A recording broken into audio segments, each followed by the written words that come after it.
All right. Hello, and thank you for being here with us today. My name is Eric Lopez, and I am a dream curator here at DreamBank. And on behalf of our team, we're thrilled to have you with us. For those of you who have attended our virtual or events in the past, welcome back. For those of you who are joining us for the first time, I'd love to take a brief moment to introduce you to DreamBank. Here at American Family Insurance, we believe that communities are brighter and stronger when people are actively pursuing their dreams. And that's why we created DreamBank, an inspirational community destination and digital experience dedicated to dreamers everywhere. From our daily event series to immersive signature programs, there's something for every dreamer. Our offerings are designed to help you celebrate the dream journey, overcome obstacles, and stay motivated. Now, I'd like to introduce you to our speaker today, William Deck. William is an executive coach, corporate consultant, and inspirational speaker that values integrity, transparency, and accountability. With over 10 years of experience in the workforce development, corporate training, and sales leadership, William is committed to helping organizations and their teams therein identify and remove any self-limiting beliefs that could impede their growth and long-term success. For this reason, he understands that transformational change can only be achieved by identifying the root cause of personal and organizational dysfunction. So now, without further ado, I'll go ahead and let you take it over. William, thank you. Awesome. Thank you, Eric. I appreciate it. I hope everyone is having a great day so far. And today we're really going to have about 1 hour to really focus in on you as an individual and potentially some of the challenges from the mental and emotional space that are holding back, and how we can begin to build authentic confidence. The work that we do is really centered around how can we help you become the best version of yourself, not just at work, but in general. Because if you grow in one area of your life, it impacts every area. And we understand that growth and/or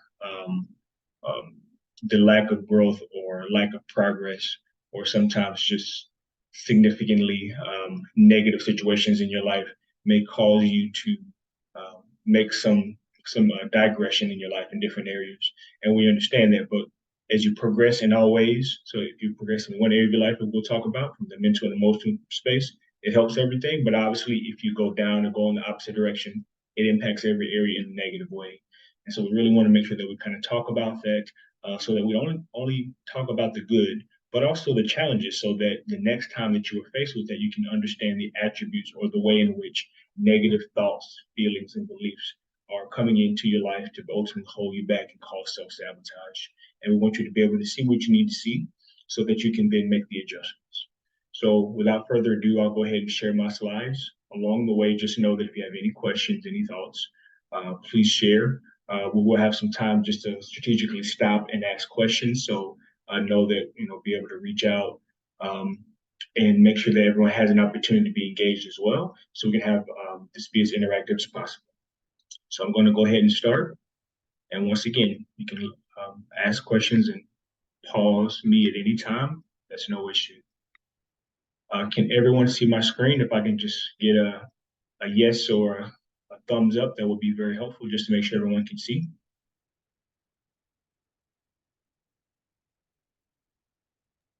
Yep, we can see your screen. Thank you. Okay, just want to make sure.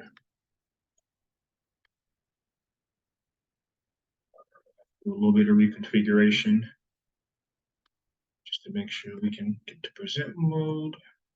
All right. So once again, today's topic today is I am the one, 5 steps to building unbreakable confidence. So when we say I am the one, what that idea really speaks to is that in your life, you are the one. You are the one that's going to make all the adjustments, get past all of the fears and the doubts and the worries and the overwhelm that you feel anytime you look to make progress in your life, to stop making any excuse for why you can't be the best version of yourself, even if you just looked at it as your personal story. Because we'll talk about that, like our personality, for example, is our personal reality. And other areas that, once again, sometimes in the gray area of our lives that we don't necessarily have the awareness to see and to draw out and say, this is where I've been getting stuck. This is where I've been stumbling. And ultimately, that will keep you from building unbreakable confidence. Because once you get to a certain level of confidence and you know who you are, what you want, and why you want it, Nothing and no one can hold you back because the voice on the inside is louder than the voices on the outside, which can be in the form of situations and circumstances, physically humans having opinions and ideas about what you should or shouldn't be doing, what you can or can't do. Once the internal voice is the loudest, then that is the ultimate goal. So just very quickly, our agenda, we're going to be kind of discussing why is it important to even touch on confidence today. Where does confidence reside within our own minds? We're going to talk about the 7 diseases of attitude that are those areas and attributes of our personality that tend to hold us back and cause us to stumble. Then of course, we're going to focus in on the top 5 ways to build that unbreakable confidence, and then just some final thoughts and closing remarks. And we'll get through that over the next hour. So we've already went over who we are. As far as our organization, it's a coaching and consulting firm that specializes in mental fitness. So Mind Business is a coaching and consulting firm that specializes in mental fitness, and we help our clients remove those success barriers or success blocks that keep us from being the best version at the organizational level as well as the individual level. So I've been in corporate consulting, as was talked about earlier, for over 10 years. That includes sales, leadership, nonprofit, and workforce development experience. I've also been an executive coach for over 5 years, and I've had over 15 years of studying the mental principles of success. And what that really means for me is that in my early 20s, as a sophomore in college, specifically, my stepfather got really ill, and I had to take over a lot of responsibility within the home from a position perspective as well as financially, because he was just never 100% after having a light stroke. He did survive, but was just never the same. And so at early age, I had to take on a lot of responsibility that I wasn't ready for. And that caused me to struggle and be in conflict more than I was consciously aware. And I know looking back that I was definitely, going through depression and different things like that, simply because the life that I knew was gone and I didn't know who I was anymore. I was identified with externals, and life was saying, hey, actually, there's something deeper to who you are, and it's time for you to really take some time to delve into that, because my old identity had been really taken away because I was living on campus, moved off campus, moved back home, all the financial challenges and just all the things that go with that of basically having a dark night of the soul. And about a year and a half into that phase of my life, I started to study because I wanted to understand what was going on with me. I was a former psychology major. I just switched my major to marketing, but I always was interested in why people do what they do, why they think the way they think, why they respond the way they respond. And then I began to study myself. And along the study, I came across the mental principles of success called the laws of mind. That's basically summarizing an idea that we'll talk about a little bit along the way. And that idea of the law of mind, or the laws of mind, is that what you think, you feel, you attract, and what you attract, you become. I'll say that one more time if you want to write that down. What you think, you feel, what you feel, you attract, and what you attract, you become. And with that being said, we'll go ahead and get started. So at birth, all of us are like a clear glass of water from a conscious perspective, pure, right? But over time, if we will look at this example visually here is drops of dye going into water. It shows that anytime we have different stressors and negative experiences, it colors our perspective, right? Psychologically. And it impacts that clear, pure mind with no fears and doubts to a mind that has fears, suspicion, overwhelm, any negative feeling or idea or thought that you can think of. It begins to come into our mind by repetition based on what we see or experience with other people, things that happen to us, things that happen to those close to us, how the people around us respond, our parents, our older siblings, and that teaches how we should view the world. But we tend to view the world from our own perspective based on all these drops of dire negative experiences in our lives that impact our consciousness, what we believe to be true about ourselves and our lives. And I repeat that a lot just because I want to drive home that idea. So the question is, what is confidence really? And why are we discussing it today? Right? Like everyone has their own idea what confidence is, but if we could put a definition to level set, what is confidence? We'll go from there.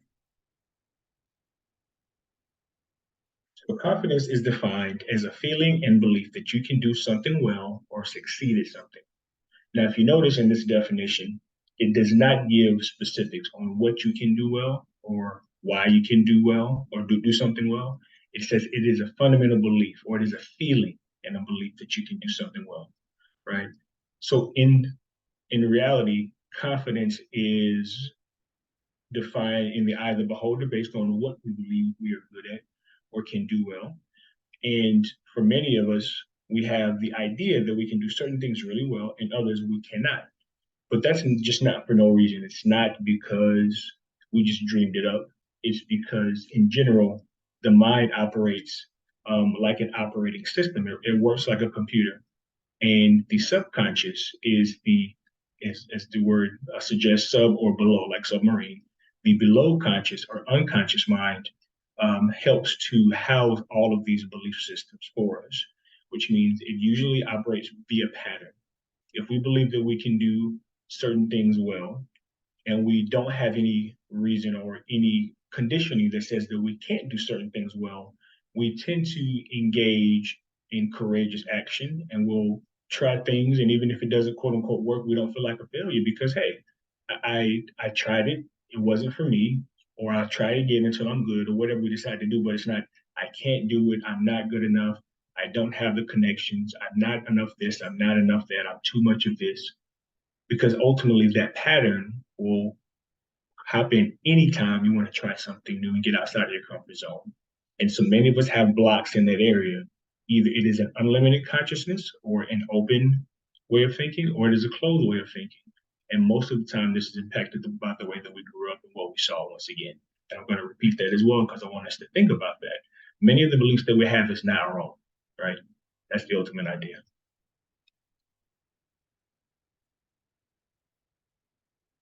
So we're going to go over the three realms of confidence, and then we're going to pause for a moment for questions and comments, okay?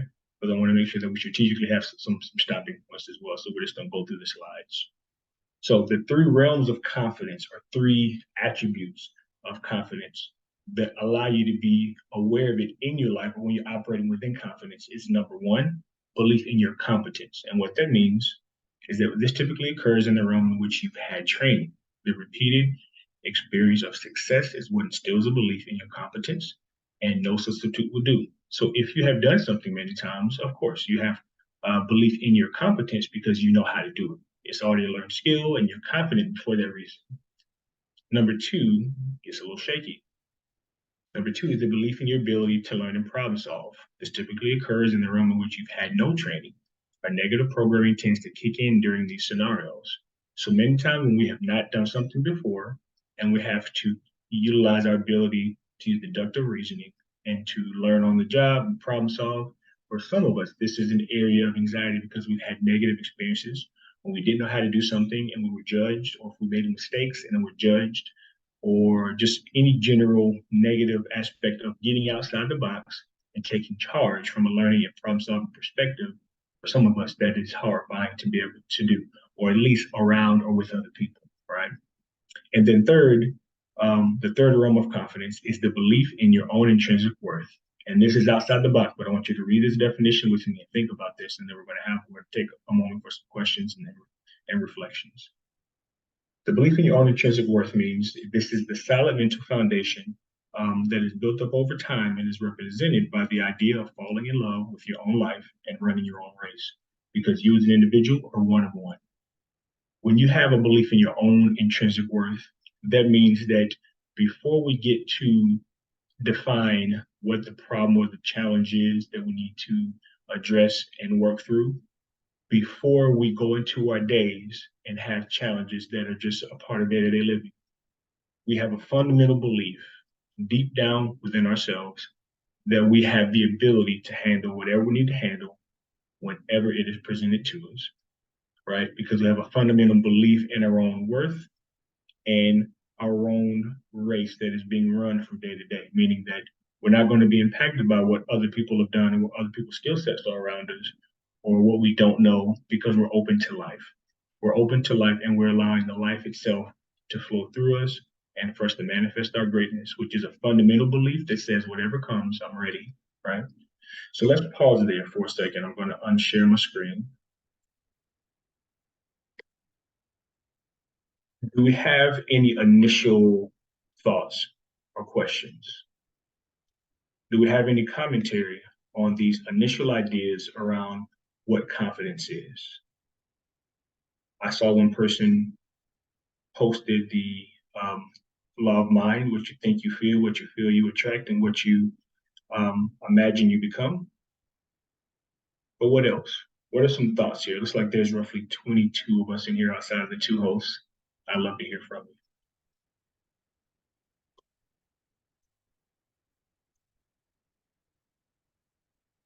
And looks like I can't see the full group. So I would love to, if you all come off mute so that I can actually hear you or comment in the chat section, that would be very helpful. Hey William, how you doing? So I don't think they could come off mute in the way we have this set up, but they can definitely activate the chat. I know it was disabled in the beginning. I have activated, so feel free to drop your questions in the chat or in the Q&A section, and we will go ahead and get to them. Thank you. Thank you, Aaron. Appreciate that. So now, if anyone has any questions they'd like to type into the chat.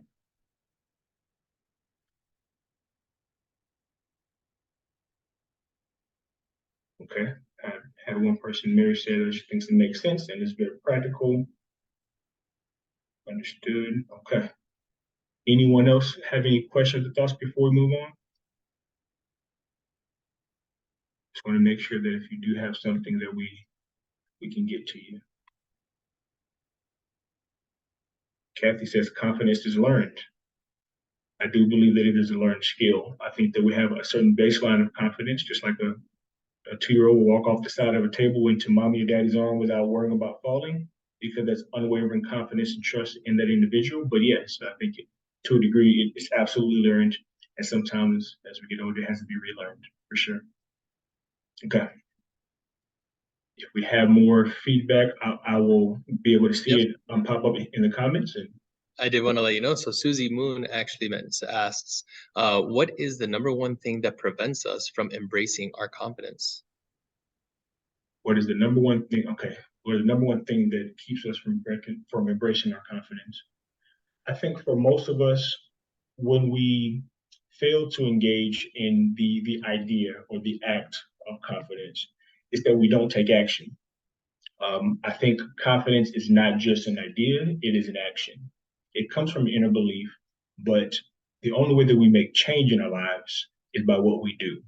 So if we want to make a change in our diet, we have to change what we eat, which is what we do in a way, right? If we want to impact going from being a negative thinker to a positive thinker, we have to impact what we do, which means when the negative voices come back for another round or the 1,000th day in a row, will we choose to pause that negative idea and say, nope, I'm not going to let that process. I heal the idea in my head. I feel the negative emotions, but I choose to resist and go the other way and respond positively and do something positive to help to reinforce it. So change in behavior is all about actions, right? It's behavior modification. But that is something that takes a lot of courage. And before it ever manifests in our lives, it starts in the mental and emotional space, because many times we have a lot of toxic emotion caught up in what we do or don't do, or what we believe or don't believe. And many times the heaviness of the emotion itself can keep us from being able to make those new actions/behaviors so that we can get new results, right? So it's not just a mental thing, it's an emotional thing, and then it gets to an action at the end. That's right. Style and intention can be strong in itself. That's right. Intentions are powerful, but we have to take the power, the potential power energy of that intention, and then let it flow through into the real world in action, right? So intention is only half of the equation, but yes, it starts there, and that's here and here, head and heart, right? Thought and emotion. I think there may have been one more question. Are the three realms something you experience at different points based on the situation? The answer is 100% yes, right? So it depends on the situation that you're faced with, which I look at just being a part of life that will activate these three different realms, which basically means I look at life as being like a screen of experience that we can see in our own life through our own eyes, and we can also take a step back in third person. What that really means is that when these different experiences that are just a part of the flow of life, which is just a linear line, we will have opportunities to be tested in all of these areas, to be able to become more aware in these different situations. If you know how to do something, you're going to be confident, right? But then if you don't know how to do something, you have to problem solve and think outside the box. That could catch you up. Now, in that second scenario, which was the second realm of confidence, we can either respond the way that we have in the past, which may be, you know what, I need to get help, or I'm just feeling anxiety, or I'm overwhelmed, I'm fearful of what people will think about me if I don't respond in the right way. Or we can say, in this moment, I choose to slow down my thinking, to calm down my breathing, and just engage in the present moment and allow myself to be able to be creative and let the ideas flow as opposed to getting anxious, just like we had with test anxiety for some of us, and our mind shuts down, right? And then in the third area, which takes the longest to really engage, that fundamental belief in self, what that's really all about is saying that in my life in general, I have just gotten to a point to where I realize that fear and overwhelm doesn't really have a place. It doesn't add any value in my life. And because it's not adding value, I just choose to not engage in the fear thing as much. So I'm just going to embrace the situation. I believe that I can do it. Every time I'm confident and calm, I tend to prove myself right. But even when I was fearful, I was proving myself right that I can't do it, that people will judge me. So once again, what I think, I feel, what I feel, I attract, and what I imagine, I become. So I need to start my thought life. I need to be able to get in more control of my emotions because my emotions begin to impact what I see in my mind's eye, and it begins to make me see issues and problems and haters and all these things that may or may not actually exist that keep me from saying, okay, but what is this fear keeping me from learning? Because life is just a field or screen of space for learning. Everything is an opportunity to learn. But do we see opportunities to learn being a general life principle, or do we see issues and problems sometimes and then opportunities and open doors other times based on the situation? To me, it's all the same because either we win or we learn. There is no good or bad, it's positive and negative outcomes.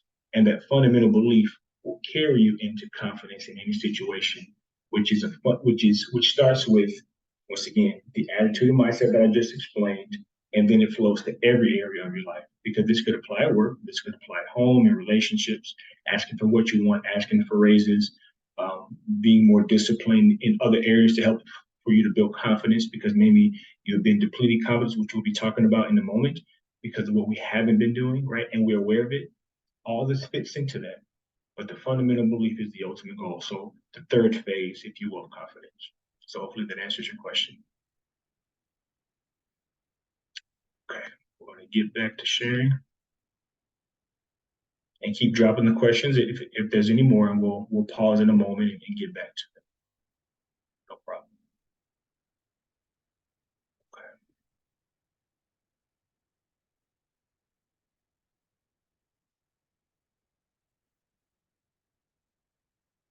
So Jim Rohn, one of my favorite motivational speakers and authors that I followed for many years, he said something in the realm of confidence that I think is very true. He said the greatest step towards success is self-confidence. The greatest builder of self-confidence is self-esteem, and self-esteem comes from doing the daily things you know you should do. Your self-esteem will start to soar when you make some critical decisions. Decisions to walk a new road, to start a new direction, to start a new discipline.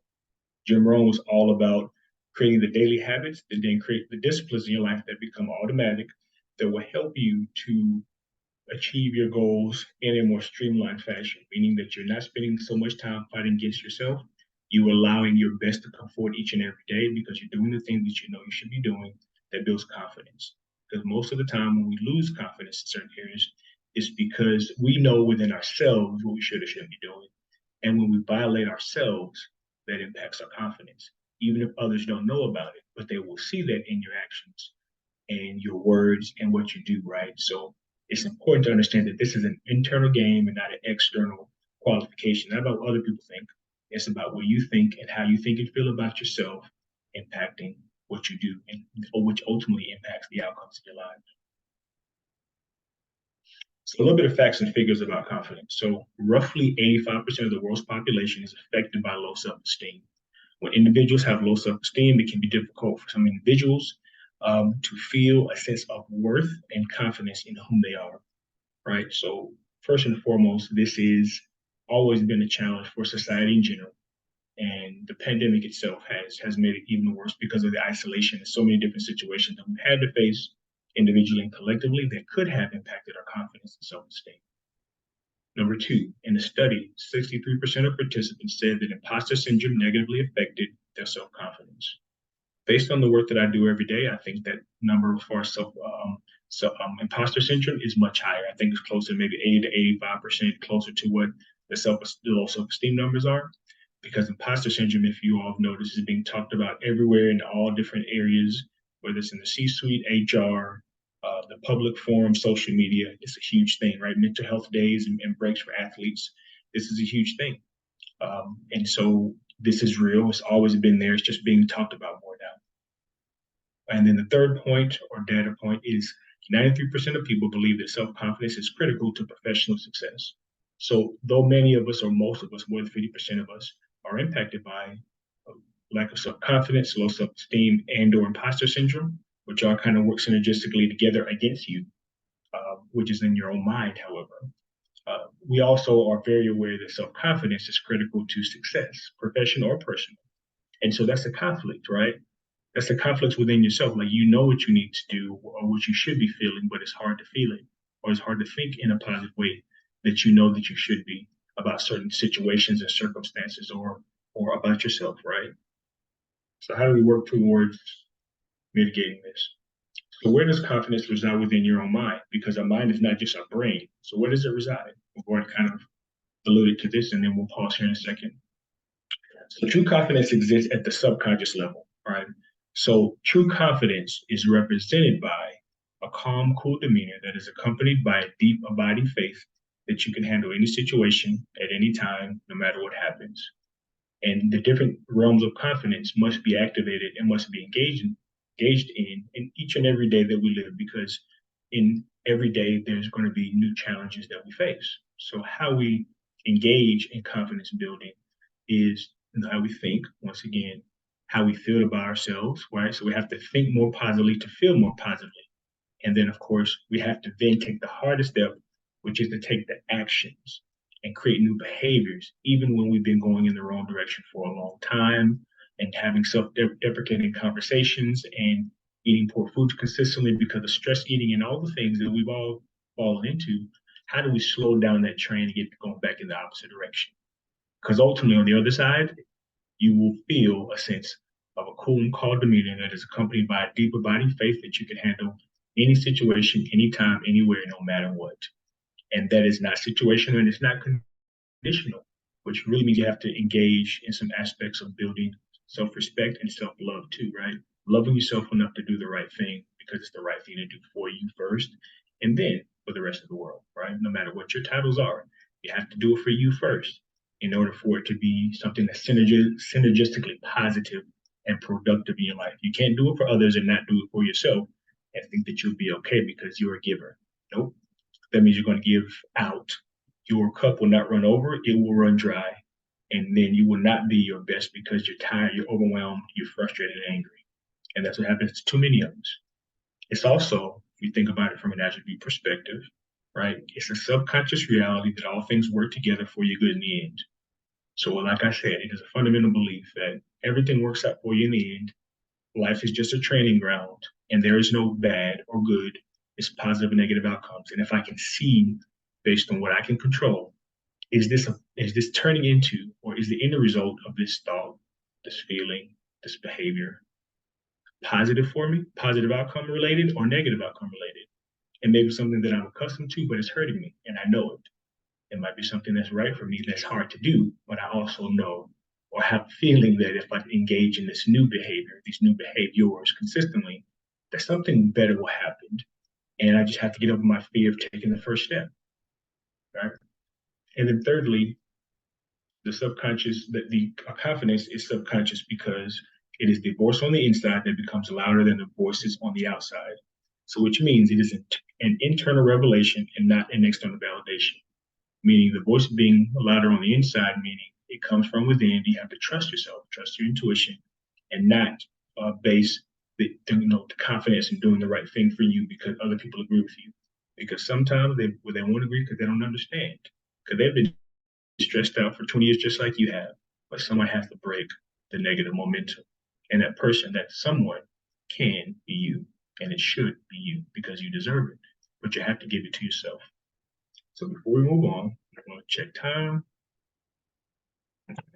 Got a few more minutes. So we're going to take a couple minutes for questions. Once again, go ahead and put those in the chat. And I will just leave the screen up in the interest of time. See if we have any more. Okay. Let's see what we have in the chat. Okay, looks like we have one update. So Kathy said the story we tell ourselves can be challenged by asking if the story is true, what are the facts to make the story true? It takes courage, but we can write a new story for our life. Kathy, you're absolutely right. You're absolutely right. We have the power of the pen in our own life. And our life story is being written every single day with an invisible pen on an invisible sheet of paper with invisible ink. But it's written on the tablet of your heart, which means in the subconscious mind, in the deeper aspect of who you are that impacts your behaviors each and every day. But it's the internal voice or voices within us that cause us to think this way, feel this way, and act certain ways. And so we have to take the pen back because for most of us, someone else has been writing the story. Others have written story. The thems and the theys of our lives, right, and our world are the ones writing the story. But we have to take the pen back. And taking the pen back means we have to take full responsibilities for everything that happens in our lives, positive or negative, and also take the responsibility from point two, which we'll talk about here shortly, to then make the changes. So I want to give you guys some structure on how to do that. But any more thoughts and questions on this? Okay, one more. We have Arthur. He says, if you have confidence but seem to lose it now and then, what's the best way to get it back? Well, with confidence, because it is a fundamental belief, once it gets deep down into the voices in our head, meaning the voices begin to become more and more positive because we're telling ourselves positive ideas, and building ourselves up and having positive words to say about ourselves and our lives, even when it doesn't seem perfect. What that does is begin to rewrite the programming, remember, because the subconscious is the hard drive. And in order to change the outcomes, right, which is the act of confidence, the belief of confidence, we have to override the negative voices and ideas because everything starts with thought. Because what you think, you feel. What you feel, you imagine, you see in your mind's eye, you envision success or disaster all the time. And what we imagine, we become because our imaginations are so powerful. So it has to start with thought. What do we think about ourselves and our lives? And when those negative voices come, when those negative ideas present themselves, do we allow them to flow through our head and our heart and overwhelm us and impact our emotions? Or can we stop it at the door of our thinking, at the door of our mind, and then begin to say, I choose a new behavior?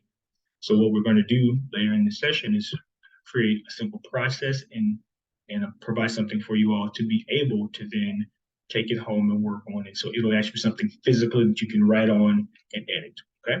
But that's really the process that I want us to kind of talk about here in a second. So we'll get to that in deeper detail in a moment, Arthur. We're still doing well on time, and we're gonna keep that going today. Okay.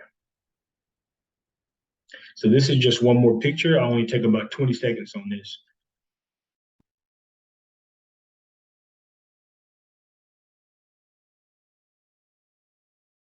When we're interacting in our day, 10% of that is at the conscious level to make new decisions. The rest are pre-made decisions based on behaviors and attributes and repeated thoughts, feelings, and emotions, right? Which is impacting our beliefs, of course, our emotions, our habits, our values, protective reactions, right? So sometimes that's from negativity or positive, like do we run away from situations we need to handle them, or do we run towards them and address them up front? Long-term memory, imagination, and intuition. This basically shows you that most of who we believe we are is based on our subconscious behaviors, which are automated because they are based on repetition or what we've done or have not done in our lives over and over again. So if we want to make change, we have to impact the subconscious, which means we have to start with, once again, that thought process and go from, as we've talked about, thoughts, feelings, imagination.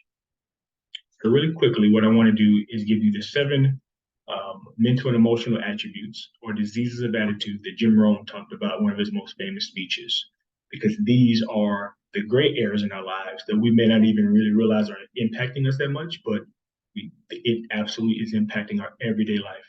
Number one, the number one disease of attitude that will hold us back and cause us to self-sabotage is indecision, which prevents one from ever taking the first step of faith. Martin Luther King said that we don't have to see the entire staircase, just take the first step. If we never take the first step to create a new behavior, one repetition in the opposite direction of self sabotage will never get to the goals that we want to get to in life. Because anytime we get outside of our predetermined subconscious pattern of what is acceptable for our lives, we'll begin to exhibit behaviors, negative self talk, judgment of others or self that will cause us to be kicked right back down the mud hill, down into the pit of despair, frustration, and negativity. The same thing goes for number two, indifference, the lack of required passion, energy, and focus needed to establish and execute a plan. We have to, it takes, and I know some of us on this call truly understand this, it takes so much energy, passion, and focus to ever establish a plan, no less execute the plan. That if we are being indecisive or being indifferent, which means not focusing all the energy of our thinking and our emotions and our daily waking power onto what we really want, that in itself will also cause self-sabotage. Number three, complaining, seeing the glass of life as half empty, that's talking ourselves out of our destiny, meaning we don't see solutions, we don't see sufficiency, we don't see abundance, we see lack, we see blocks, we see reasons why it can't work. And based on what we see, because remember, that's the last space of manifestation based on the law of mind, that is going to keep us from ever making progress because of what we see in our mind's eye, right? It's going to hold us back. But it starts with complaining. It starts with what comes out of our mouth, right? And if it's negative, it's because our words are so powerful. It is automatically, from an energetic perspective alone, no less from imagination, breaking down and holding us back from being our best version, or ever even identifying our gifts and skills and going after it, right? To then become our best version. Number four is worry. Sometimes people utilize worry because everyone else is worrying around us, worrying about our kids, worrying about this, worrying about that. And because it's normal, we just say, oh, it's not a big deal. It absolutely is if you want to make progress in your life. Because fear itself is a principle. Fear is negative outcome based experience in life, not just based on what you think could happen, but what does tend to happen if you're constantly focused on worry or fear or things not working out. So it's the negative, what if this happens mindset that focuses on barriers and not solutions. We have to be solutions oriented humans and thinkers to get what we want out of life. And we don't get what we want, we get what we earn and what we deserve based on what we do and how we feel about ourselves and our lives. Number five, overcaution, the unwillingness to take risk or paralysis by analysis. This, a lot of times for our intellectuals, is going to be number one to hold you back because you're very cautious, you're very calculated, and you want to look through the options, you want to think through it. That is good, but only to a certain degree.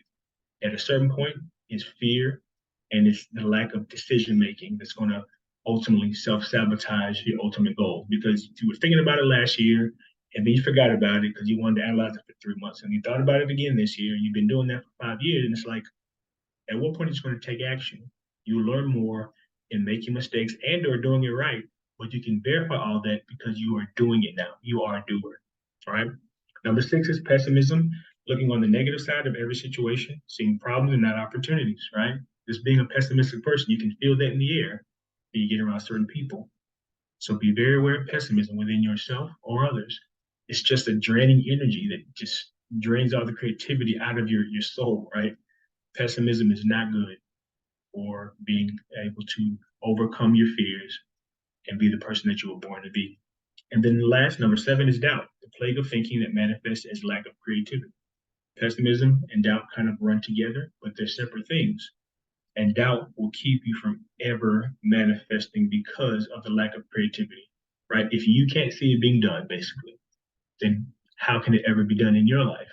Someone else can see it possible for you, but if you don't believe that it's possible, then there's no opportunity to get to the next step. If that's what, if that makes sense to you. And then finally, let's go ahead and get to these 5 ways to build unbreakable self-confidence. And we'll have a short activity after this, which will help to drive these home. So don't worry, we'll get to the activity here very quickly. So 5 steps to building unbreakable confidence is as follows. And I made this one slide because this could be 5 slides or 7 slides, but I wanted to make sure that we got the core components of this and then some questions to self-reflect on. So step number 1, first step in building unbreakable confidence is never violate your own consciousness. What does that mean? That means if you tell yourself that you're going to do something, no less than anyone else, and you do not follow through, that's one repetition in breaking down your own confidence, belief in self. For many of us, we have broken so many promises to ourselves that when we tell ourselves we're going to do something, whether it's New Year's resolutions or something for the day of the week that is productive, we may have to break an old pattern, we already know that we're not going to do it, whether we tell other people or not. And that lack of trust within self is one way that will break you down in more ways you can understand. So a question to ask yourself, are you someone that you can trust? Do you trust you? If you say you're going to do something, do you believe that you're going to do it? Or do you know, that you're going to do it and follow through? No matter what the sacrifice is, because you keep your word, not just to others, but first and foremost to yourself. That's a big question. Step number 2 is establish goals for mental, physical, vocational, and relational success. This is the activity that we're going to do here in a second. So how you look, think, and feel matters more than you can ever imagine. And so it's important to establish goals in the foremost important areas of your life experience so that you can be able to have enough clarity to say, I'm making progress in specific areas. I can see it, I can measure it, and I know that it's happening. So it helps to reinforce the positive new habits, right? Step 3, keep every promise that you make to yourself, which is about making decisions one time. So this is connected to step number 1, but it's a separate process. We have to keep every promise that we make to ourselves, right? I've already explained why that's important, but when we can have the courage to be able to make decisions one time, we create so much space in our lives to create something new. It's hard to comprehend until you get there, but it's a real thing. It's creating space in our lives by being efficient and being confident in ourselves and our decision making and being able to hold off if we're not ready to make a decision. And when we say yes or no, that's it. That's the end, right? There's a power in that. Yes and no. Step 4, release toxic emotions from the past. A question to ask you in any area of your life that you struggle with is, does it still hurt you? It's not just the behaviors or the thought patterns that are bad, but what caused these negative thought patterns or behaviors to develop? What was the situation or situations that happened that have caused you pain, anger, frustration, and have created bad habits in your life that work against you? And it's you working against you.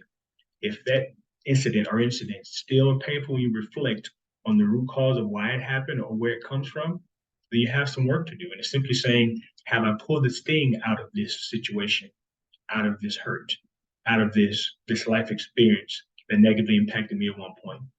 And many times this is from childhood, but we have to be able to see, is this serving me?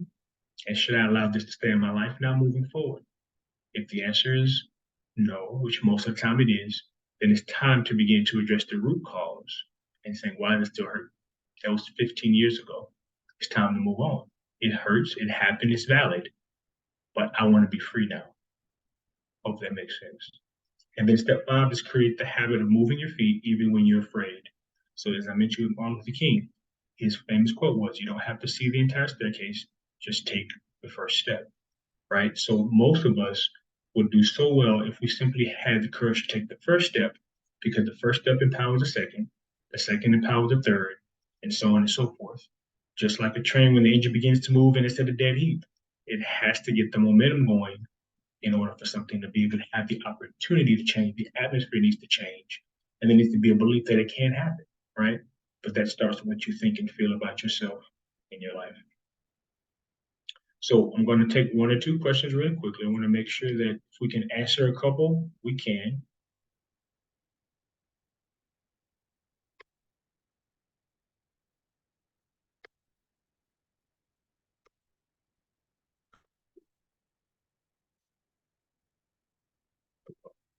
We're still.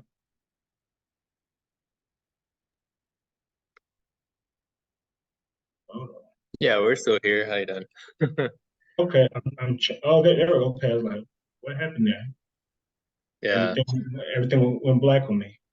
Okay. Are we're there still, any quick questions before we go into the activity? I'm sorry, I'm my not seeing any questions right now. I do see that Alicia wrote a couple comments. Rejection is protection, and then Kathy also said excellent. Um, I guess as questions come in, one of the things that I keep going back to, as you mentioned, these 5 steps for me is like a health journey, for example, or a weight loss journey or things like that. People seem to, even myself, it's like keep resetting, restarting. You have a bad weekend, you have a bad week, you go on vacation, you do something you don't want to, and then you're like, oh, okay, now I have to like re-promise myself, like, oh, this month I'm gonna be better than the last month, right? Because I don't have these things in the way, these obstacles or like these temptations or these excuses that are coming up. And I guess that's what resonated with me, when it came to this. It's the health or just like weight loss journey that someone might have. Um, and so very valuable information. And I do see here that Chris said sometimes the first step is the most difficult, but if you take it one step at a time, but if you take one step, it will lead to the next for sure. And in the Q&A, Kathy also said, believing in yourself is key. We can fool others, but not ourselves. Very true. So true. So true, right? And the most important thing is the internal journey because we can sometimes fool others, but we can't fool ourselves, right? And so that's what this is all about. Starting with yourself and understanding the law of mind and how it really applies to this, right? It's just very simple. It starts with our thought life. If that's all screwed up, there's going to be no progress to be made because it starts there and then it goes to the second phase of our emotional response systems and then our behaviors, which is what we do and what we manifest in this world. And so hopefully that's helpful just to kind of think through it as far as an order of operation to be able to analyze it and saying, if I've gotten off track, how do I get back on track ultimately? Okay. Can everyone still see my screen? Yes, we can see it. Okay, thank you, because I thought I lost everyone. I didn't see the little Zoom pop up, so we won't let this hold us back. We'll just keep on going and we'll stay on the screen here. Perfect. All right. So, what can I do to create these new confidence building behaviors?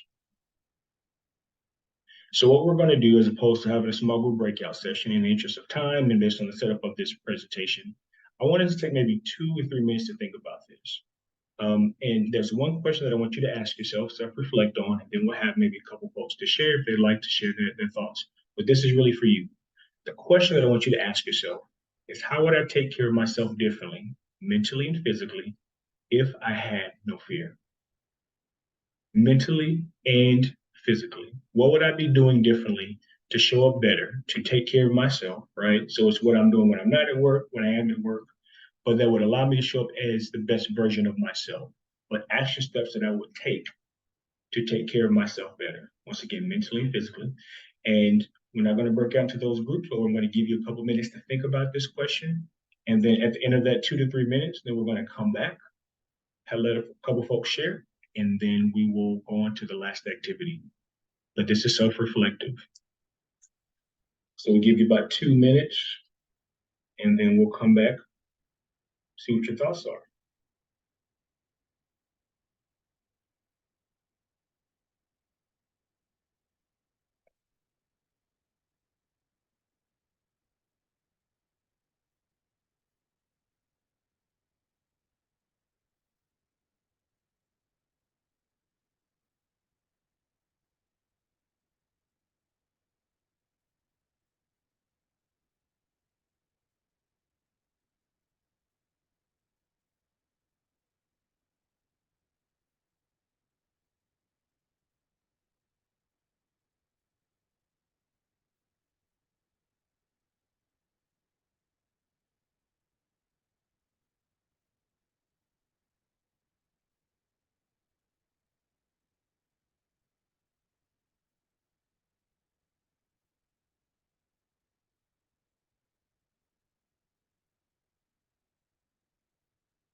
Okay, we're going to go ahead and come back. If there are any, which I know there are on this question, any thoughts or reflections on maybe one idea that you wrote down to answer the question, how would I take care of myself differently, mentally and physically, if I had no fear? What are some of your general thoughts and reflections?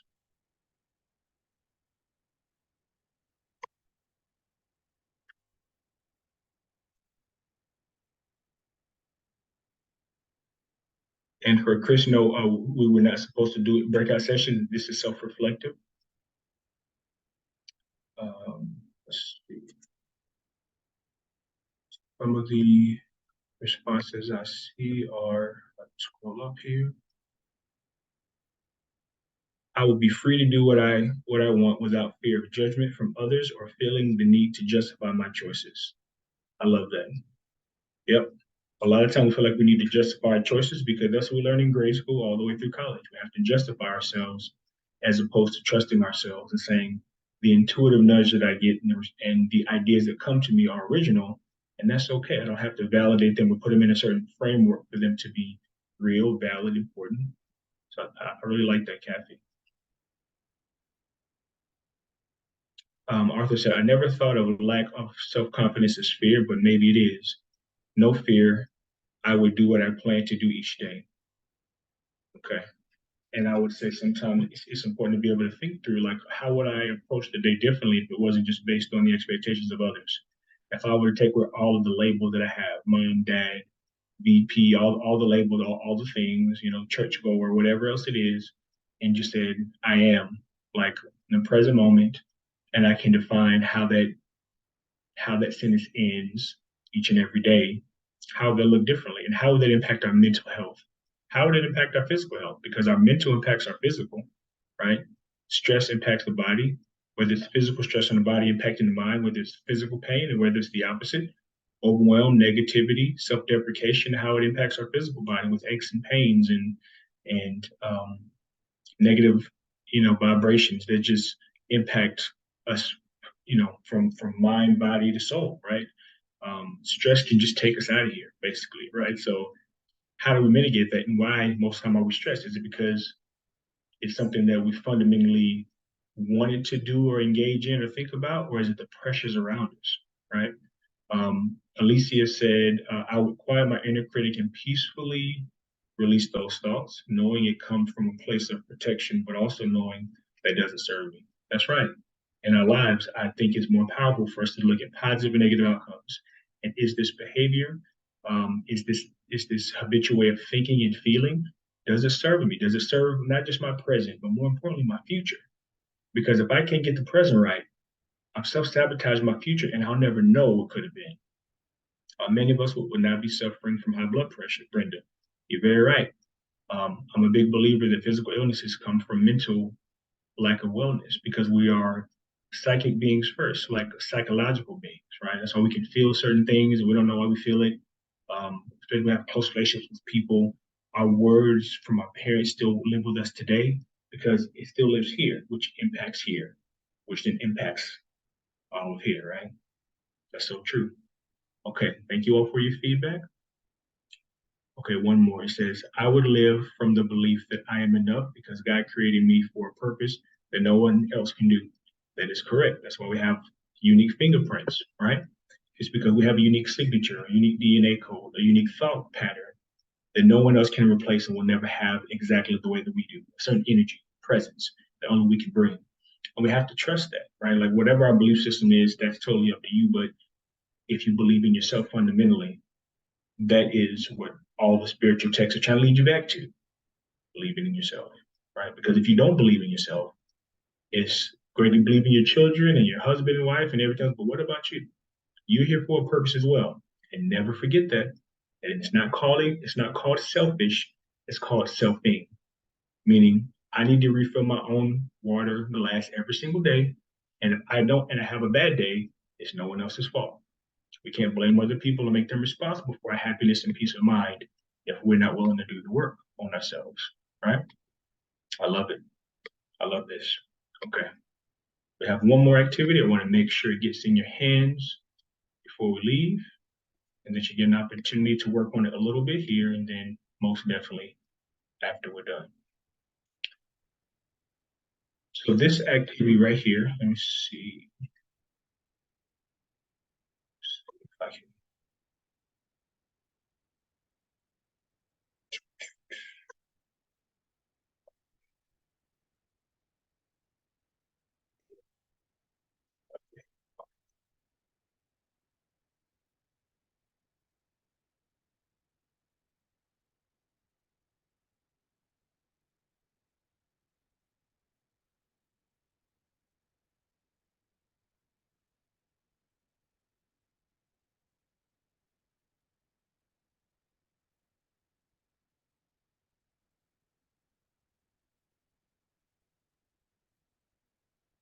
How you doing? Just want to let you know we do see the four squares, the mind, body, career, and relationships, just in Yeah. case. And I'm going to, as long as it allows me, my goal was to share that with you all as well, so that you all can utilize this document. And this looks a little different than it usually looks, so hopefully it still allows me to be able to just need it to pop up so I can upload it.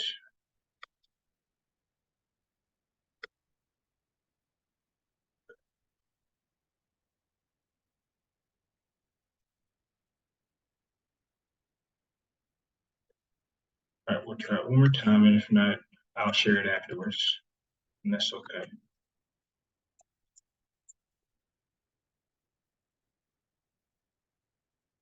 It doesn't look like it's going to pop up for me here.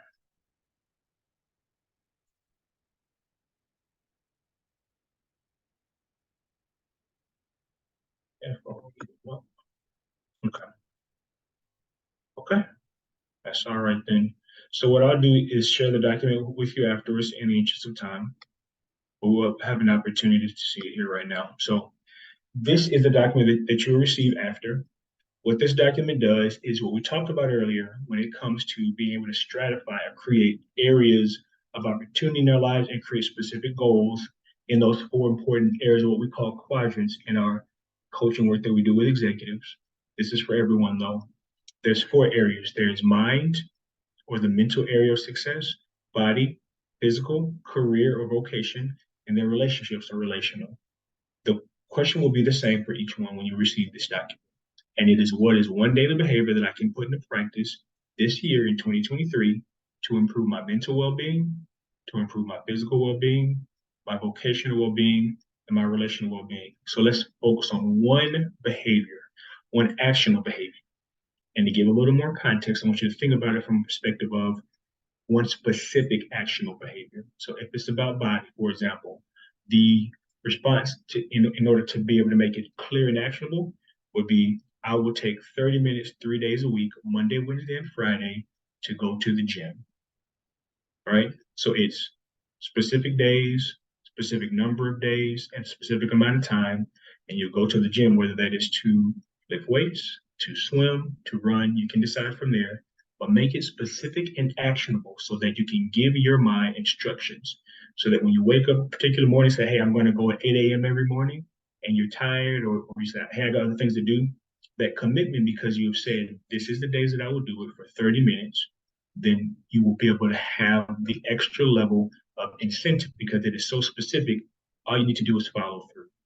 And this will help you in order to begin to create structure in your life and make specific progress in specific areas. So it's not a mishmash of just, I'm doing good things. It's in four areas that are important to me. And hopefully that makes sense. You get the document afterwards, of course, as I stated. And just to finish up, because it's right at one. My final thoughts are this. Number one, our external life is a delayed reflection of our inner life. We've talked about that a lot.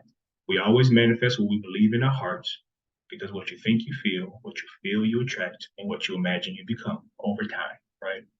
Number two, we build ability by testing the limits of our abilities, and this requires intentionality. Therefore, all your dreams and goals exist on the other side of fear. And the acronym for fear, you might want to write this down: false evidence appearing real. FEAR. false evidence appearing real. The best stuff in life, the best outcomes, things that you're most proud of, if you think about it, look back, think about this for a few seconds. It was on the other side of any fear or doubt worry that you had. You said, no, I'm going to push through anyway, and you did it, and something amazing happened. And then finally, number three, if you do what is easy now, your life will be hard in the future. If you do what is hard now, your life will be easy in the future. So your job is to pick which hard that you want to experience, which means life is not supposed to be easy. Life is supposed to have challenges. Just like if you go to work out or run because you want to build certain muscles, but you need the resistance to get stronger. So there's two kinds of hard. There's a hard based on doing it up front and getting the long-term benefits and results, where there's physical, mental, relational, vocational, right? Pushing through the fears now to build the skill sets and the ability and the impact for the future. Or we do what is easy now and comfortable, and we pay the long-term fee. So it's going to be two kinds of hard, two kinds of pain. The pain of regret or the pain now pushing through, even if you need to cry, even if you need to vent to people, but say, I'm only doing this so that I can release this emotion one time and then I'm going to get to it because I know what I have to do. But I just have to release this. It's been so long. I've never had a chance to release. Okay, release it one time and get moving, right? So just think about that. Thank you for your time. Thank you all for the great thoughts and reflections. And I hope you all have a great rest of the week. And hopefully this was impactful for you. Thank you so much, William, for everything. This has been very enlightening, and like it's great to take a moment and reflect on oneself, right? And so thank you all for being here as well. We really appreciate taking you guys taking your lunchtime to be with us. And for all who tuned in, we look forward to continuing to learn, grow, and dream together. You can learn more about upcoming DreamBank events and content design with your dreams in mind at amfam.com/dreambank and by connecting with us on our social channels. On behalf of American Family Insurance and DreamBank, we look forward to hosting you again soon. Until then, keep dreaming fearlessly. We hope to see you back. And William, we hope to see you back as well. All Absolutely. I love right. it. All right. Thank you so much and have a great rest of your day. All right, you too. See you all soon. Goodbye. Bye.